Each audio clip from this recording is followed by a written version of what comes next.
révélation d'Amadobe, Andam na soluma pour que la famille soit là parce que Mali kono conseil de daranye senye. Oda to bine ni son daranye flagan follow ye. Nye mianga kan follow ye. Nye bamanga kan follow ye. Ni ne Mali.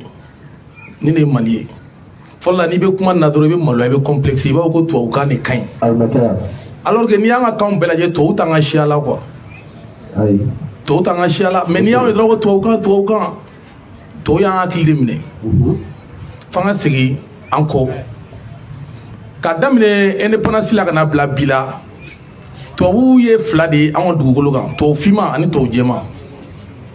mais pour que ka se ku bodo nyogona fi ka kolosili dige sinon te se ka bo nyogona fiu parce que ni ya jete mine to dona al-islamiyya la an fe an tubabu u ka mɔgɔw bɛ silamɛw cɛ la u ka mɔgɔw bɛ politiki mɔgɔw cɛ la o côté fila u ye baarako fila de kan n'i y'a lajɛ Mali bɛ taga démocratie la 91 tubabu ye mɔgɔ fila ɲɔgɔn de dilan fɔlɔ o ye politiki mɔgɔ ye filanan o ye diinɛ mɔgɔ ye mais a fila dilanna mun kama ka se ka jamana minɛ ka d'u ma Mali tun b'o degun de kɔnɔ n'a y'a lajɛ Mali be na 91 wagati mun na an ka service de renseignement a maralen kun ni mɔgɔ ye mɔgɔ min tɛ tentigi ye a kun ye mun ye laɲini dɔw de b'a kɔnɔ fatiya laban min bɛ ta 91 u ka sigi ka kuma min kɛra mɔgɔ min y'a fatiya ta o de ye Mamu Diko ye mɔgɔ bɛ ka ɲinɛ o yɔrɔnin kɔ dɛ fatiya in ta kun ye mun ye aw k'a ye aw k'a dɔn k'a fɔ don dɔ la a bɛ jamana in minɛ ka di tubabuw ma mais mɔgɔw m'a ye dɛ. O tɛmɛnen kɔfɛ 2012 mɔgɔ jɔn ye silamɛw labɔ k'u bila carré kɔnɔ ko code de la famille Diko o kɛlen kɔfɛ jɔn de ye wari di assemblée ma k'u ka loi in voter a b'o tigi dɔn loi min nana ni code de la famille ye a sariya bolo jɔn nana n'a ye Mali kɔnɔ a tila ka wari d'a kan a b'o tigi dɔn o ye tubabu de ye a kun ye mun ye ka silamɛw ni autorités kɔ don ɲɔgɔn ma parce que silamɛ groupe kɛra tɔn ye min bɛ se ka jamana la déstabiliser donc u y'a code de la famille ni don a kɔnɔ de pour que jamanadenw ka wuli ka président na bin ni président binna donc u b'u sago sɔrɔ o de y'a to ATT ko 2012 pétrole fɔlɔ bɛ bɔ pétrole bɔra wa ATT ma kɛ yan code de la famille ma dugu bɛɛ nege bɔ ATT la o ye kelen filanan i bɛ ka taa na ko ka cɛnimusoya kalan école la jɔn y'a sariya bila ka na assemblée kɔnɔ a b'o tigi dɔn o de ye nanzaraw ye o ye tubabu ye bon jɔn bɔra k'a kɛlɛ kɛ jɔn y'a kɛlɛ tigi ye Mamu Diko tɛ sotarama minnu bila ka taa région kɔnɔ ka jama mobiliser ka na Bamakɔ ka président déstabiliser a sotarama wari bɔra min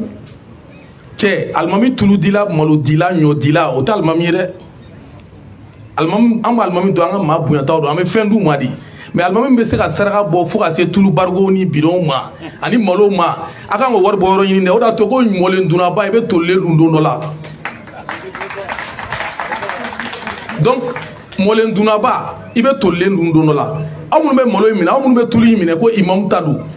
a tulu bɔra min n'a m'a ɲininka n'a y'a dun aw fana bɛ ɲinɛ lahara dɛ parce que faso ci tulu don faso ci malo don jɔn b'a d'a ma pour que ka se ka Mali tigɛ siri n'a fɔra aw ɲɛna bi ko ni Mamu Diko bɛ a tɛ se ka taa Lassana Kanɛ fɛ yen Segu est ce que aw bɛ da la wa a tɛ se ka taa Lassana Kanɛ fɛ yen a tɛ se ka taa Buye fɛ yen parce que a y'u bila fili de kɔnɔ bon cɛkɔrɔba ninnu bɛɛ sɔmina ne ser'u bɛɛ ma u bɛɛ y'a fɔ ne ye k'a tɛ se ka s'olu ma ye donc ça veut dire que bi ni maliyɛnw y'u kɔ don sinon fɔlɔ n'a ko jama ka bɔ jama bɛ bɔ mais munna bi mɔgɔw y'u kɔ don les gens ne sont pas dupes mɔgɔ tugura ko jamana ko de kama parce que a tun bɛ min fɔ hali tɔgɔ in k'a da la imam parce que imam ye tɔgɔ ba de ye sinon a tɔgɔ ye Mamu Diko mais n'i ye imam fara kan a bɛ kɛ alamɔgɔ ye donc n'a ye fɛn fɛn fɔ an bɛ da o la donc f'an k'an kɔlɔsi wagati min na anw ni Algérie bɛ ɲɔgɔn na ale san kelen filɛ Algérie anw ni Algérie bɛ ɲɔgɔn na kɛlɛ min na o de ye dugukolo ko kɛlɛ ye o de y'a to bi an b'an ka barikada kɛ an ka ni sɔrɔsi ninnu ye mɔgɔw m'a faamu dɛ ni sɔrɔsi ninnu nana ka dugukolo de minɛ ka kɛ Mali ta ye parce que mɔgɔ b'a ko courant mɔgɔ b'a ko dumuni mɔgɔ b'a ko wari tɛ dugu kɔnɔ mais dugukolo wa ou bien wari wa ou bien tulu n'i y'a mɛn k'i bɛ yala dugukolo sanfɛ ko dɔ de y'a sécuriser donc il faut pas oublier ça sɔrɔsiw bɛ kɛlɛ min na territoire de minɛli kɛlɛ don Il faut les savoir.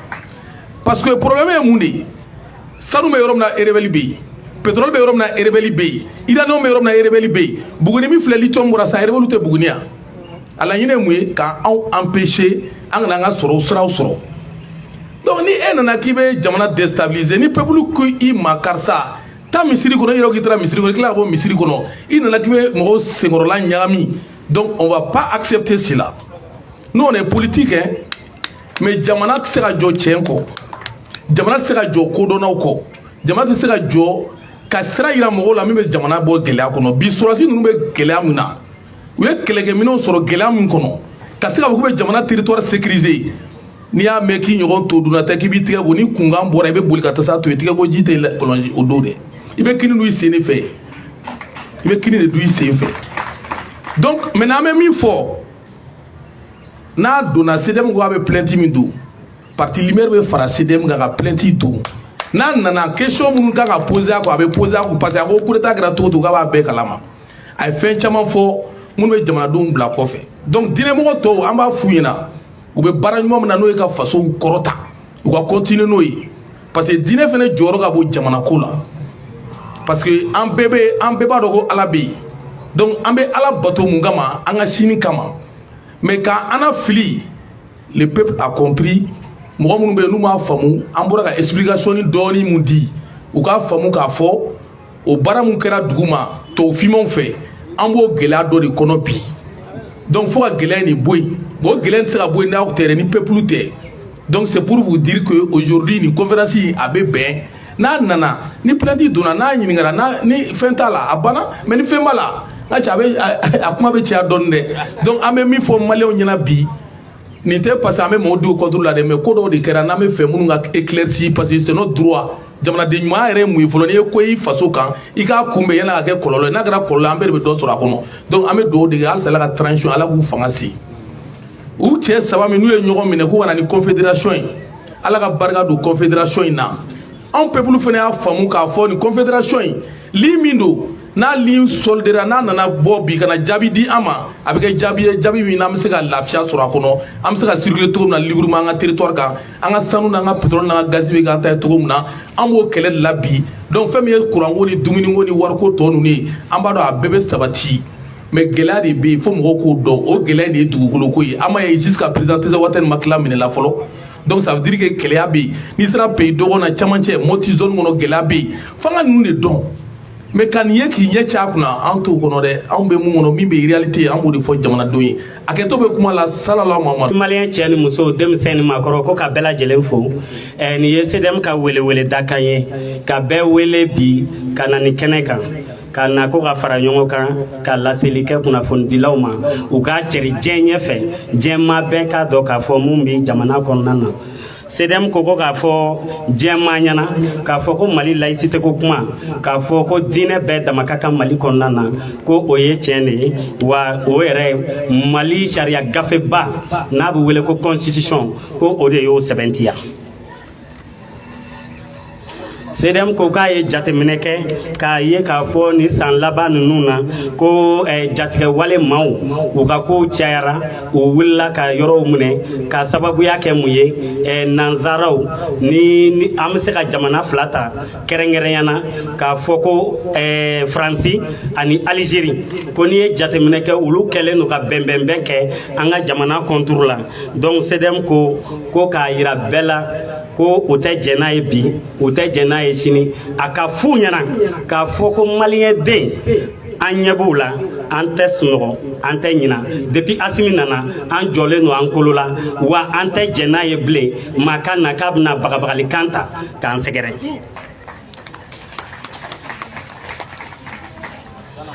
CDM ko k'a fɔ maaw ɲɛna k'an bɛ segin a kan an tɛ ɲina ka tila ka segin a kan k'a fɔ Mali diinɛko kuma tɛ yan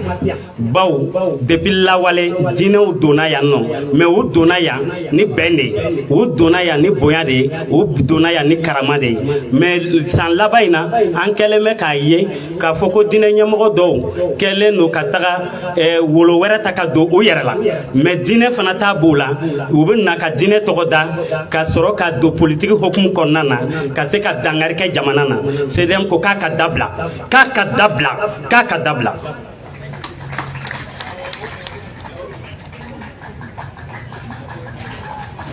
Sedem ko k'a fɔ jɛma bɛɛ lajɛlen ye ko an ka maa dɔ bɛ yen an kɔni b'a wele ko Algérien baw a taara a mɛnna yen o Algérien n'u b'a wele ko Imam Dicko ko an tɛ siran an tɛ tamaki k'a ta a tɔgɔ ma k'a fɔ n'i y'a ye bi jatigɛ walew bi Mali yɛrɛ la tɔgɔ foyi tɛ ka fɔ ko Imam Dicko e dun i ma fisa ni maa si ye maliyɛnya la i ye maliyɛn de ye i ko anw n na n tɛ na SEDEM ko k'a fɔ jɛma ye maa ma bɔ n'a yɛrɛ n'a bɛ na a ka na n'a yɛrɛ ye a kana maa si tɔgɔ da SEDEM ko k'a fɔ maliyɛn bɛɛ ye ko olu bɛ Dicko jate k'a bila kulu dɔ de kɔnɔ o kulu ye mun ye donc o ye janfa ci maaw ka kulu de n'a nana sini SEDEM ko a tɛ tamaki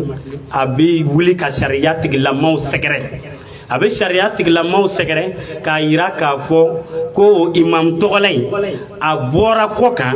mais a ye janfa siri jamana tɔgɔ la a y'a siri cogo di a y'a siri hakili la hakili fɛrɛ la donc maintenant sariya tigilamaw k'a lajɛ n'a y'a sɔrɔ ni fɛn mun bɛ yen o k'a da ɲɛ kɔrɔ SEDEM ko ka maaw hakili jigin tuguni ko Mali ye jamana kelen de ye waatila cogo fosi t'a la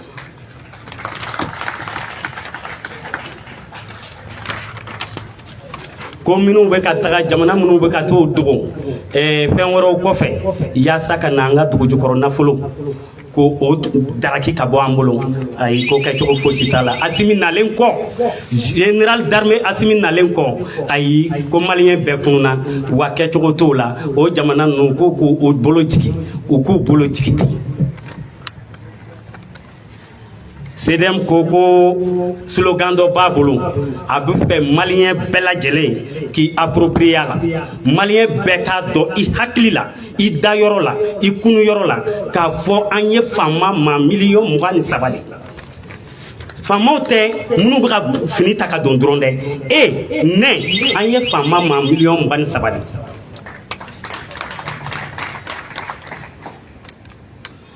ko an ka faamaw wolomasiri tabaw k'u ka cɛsiri k'an ka fɔ bi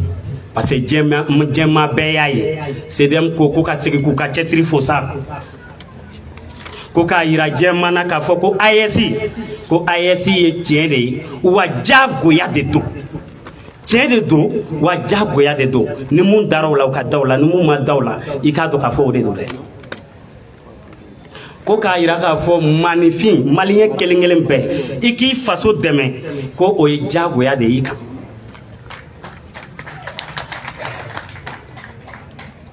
SEDEM ko a bɛ an ka faamaw fo ko ka AES faamaw fo ko ka bɛɛ lajɛlen fo ko k'a fɔ ko Ala ka Mali jɔ Ala ka Mali jɔ an yɛrɛ fana ka Mali jɔ an fana ka Mali jɔ an ka fara SEDEM kan an ka Mali jɔ n bɛ bɔ kuma na. Mesdames et messieurs, chers compatriotes, à vos rangs, grades, qualités, tout protocole observé, de prime abord, le Mali est et restera une république laïque. La laïcité est un principe fondamental inscrit dans la constitution malienne. Elle garantit la séparation entre l'État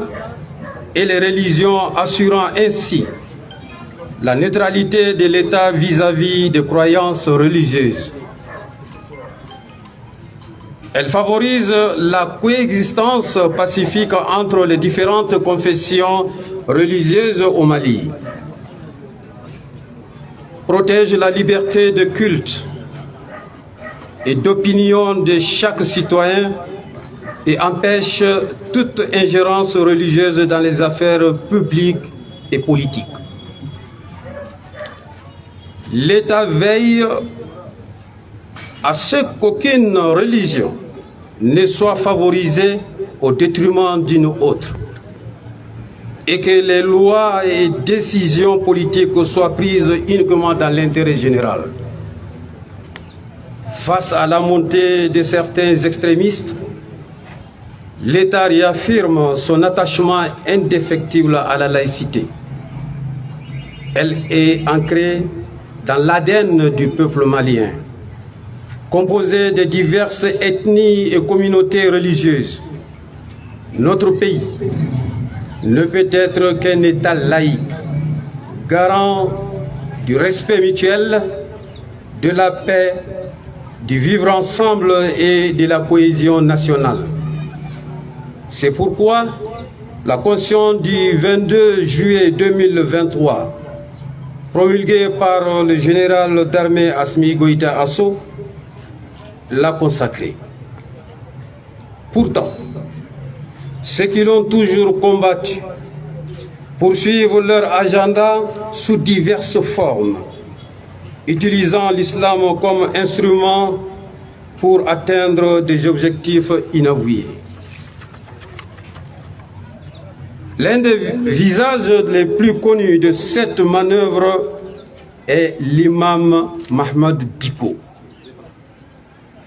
L'un des visages les plus connus de cette manœuvre est l'imam Mahmoud Dicko.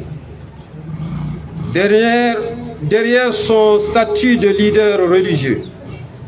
il s'est immiscé dans toutes les luttes politiques du Mali depuis 1991, manipulant les foules et sapant la stabilité du pays sous prétexte de défendre l'islam.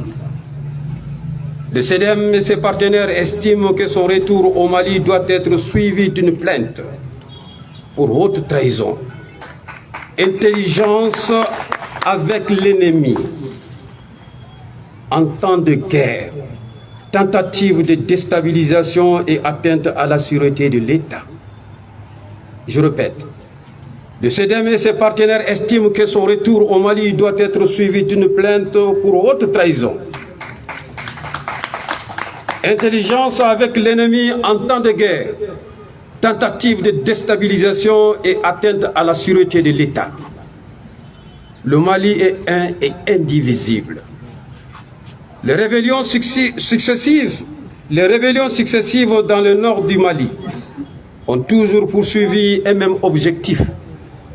la partition du pays. Derrière ces manœuvres, derrière ces mouvements, alimentés par des puissances impérialistes, comme l'Algérie et la France, se cachent des enjeux géopolitiques liés au contrôle des ressources naturelles. Ces nations jouant le rôle de pompiers pyromanes ont systématiquement entretenu l'instabilité sécuritaire du Mali jusqu'à l'avènement des sauveurs sous le leadership du général d'armée Assimi Goïta Asso. Aujourd'hui, grâce à la détermination du peuple malien et au courage des femmes, le Mali est libéré des griffes des terroristes et de leurs parrains extérieurs. L'État exerce pleinement son autorité sur l'ensemble du territoire national. Le CEDEM et ses partenaires réaffirment leur soutien total à nos forces armées de défense et de sécurité, garantes de la souveraineté de l'État, de l'unité nationale et de l'intégrité territoriale. Nous appelons l'ensemble du peuple malien à s'approprier notre devise. Nous sommes 23 millions de femmes. L'AES, une réalité et une nécessité. Défendre la patrie est un devoir citoyen inscrit dans la Constitution du 22 juillet 2023. La création de l'Alliance des États du Sahel AES repose sur une vision claire. Bâtir une défense commune contre le terrorisme et le crime organisé. Établir une diplomatie souveraine affranchie des influences néocoloniales. Promouvoir un développement endogène fondé sur les ressources et les forces de nos nations. Dans le contexte actuel des menaces sécuritaires et géopolitiques, aucun État ne peut se défendre et se développer seul. Ceux qui critiquent l'AES au profit d'organisations inefficaces sont désormais confrontés à une réalité incontestable. L'AES est en marche et rien ne pourra l'arrêter. Nous appelons les peuples du Burkina Faso, du Mali et du Niger à soutenir fermement nos autorités pour concrétiser les idéaux de l'AES. Vive la République laïque du Mali, vive le Mali un et indivisible, vive les femmes, vive l'AES. Je vous remercie. Jamani ula ne maretu makaluye ne de maretu makaluye mbek maka partenaire utola jama ko kaufo ko mo ya sema kono ko kabo kayola kaso uba kayola kase yanko ka ubefo ko ka bismillah ko ni ne jamana de mayai biulana sedem na ka partenaire ya kanu ka ni lajara inke na fon lajara ane kanada lajara lajara me boli fen sabakan afin folo ko laïcité to abu ba fote ko laïcité ani fen fla tomu ben nale u be banga sharia tumba de kono na be fama ko constitution, la constitution de la République du Mali. Oh, Sada Souma, au Kumaka, au de ni Yoro Sabanye, Kuma Sabanye, au Dronta Konomani, Kuma Sabanye, Koloka Green, à Kono. Kuma follow au laïcité, Koroemi, au Jamana in Konoya, au dîner bien, au Jamana Babela Kodon. Moham wani be dîner mina. Qui veut se ka dîner ni ke i vraiment i sago makasro kololo misro o laïcité flana ko indivisibilité o koroye ko kabri indépendance la Mali kelen mi nana tara soro la indépendance la ni indépendance karana ye kametono Mali kelen de ko Mali tetla Mali tetono mada. Kuma sabana ye ko AES oye jekulu de Mali ni Burkina ni Niger jara ka jekulu mi sigi ko anga bo dakelen fe ka don dakelen fe ka bo dakelen fe ko jekulu o lawalera kalo temene kile muga ani kononton komi kuma do be sena ni ko do be sena ko bana kumbenga sabana fragaye sedem na ka partenaire ko ka bo ko ka kuna fondike ko ka kangal fanada ko malien ka famali do soro ko laïcité fana koro ko jamana boli jamana tagachugo ani jamana tigi munu be jamana mara ko o mara woni dina fana te kelenye ko dina ba dama ko jamana ba dama jamana tagachugo ba dama mais dina be jamana kono ou bien dina ou ma fo dina ou parce que kelente o sisa nja nyogo munu be ha olubna ni yoga be kelengelena ta kuma be kelengelena ta ka be fesa pour que famille ka se kasro hakendo ba kuma ka. Assalamu alaikum. Leba an sigira hɛrɛ la ala an ye kalandenw ni an bɛ donsobaw ko furakari la ne y'a laɲini k'an ka kuma an bɛ kuma donsow tɔgɔ la ka kuma faso tɔgɔ la Mali ye jamana min a tɛ tila n'a bɛ mɔgɔ min kunna ko Mali ye jamana min a tɛ tila jamana in an bɛ sɔrɔsiw kɔ sɔrɔsiw mana wuli tile an b'u kɔ mana wuli su an b'u kɔ mana wuli waati an b'u kɔ an ye faso jɔlaw de an tɛ fara faso cibagaw kan ka Asimu n'a ka jama k'u fo ka Mali sɔrɔsi bɛɛ fo k'u koɲuman dɔn jamana saba in Burkina Mali Niger u ko faso ka jɔ de ko Bamako ci ka bɔ jamana kɔnɔ an bɛ far'u kan na Ala ka jɛn ye ka an seko kɛ ka yira Maliyɛn bɛɛ la an bɛ ka don an bɛ fa kelen ba kelen foyi kana an filɛ an yɛrɛ ma an ka kan an yɛrɛ ye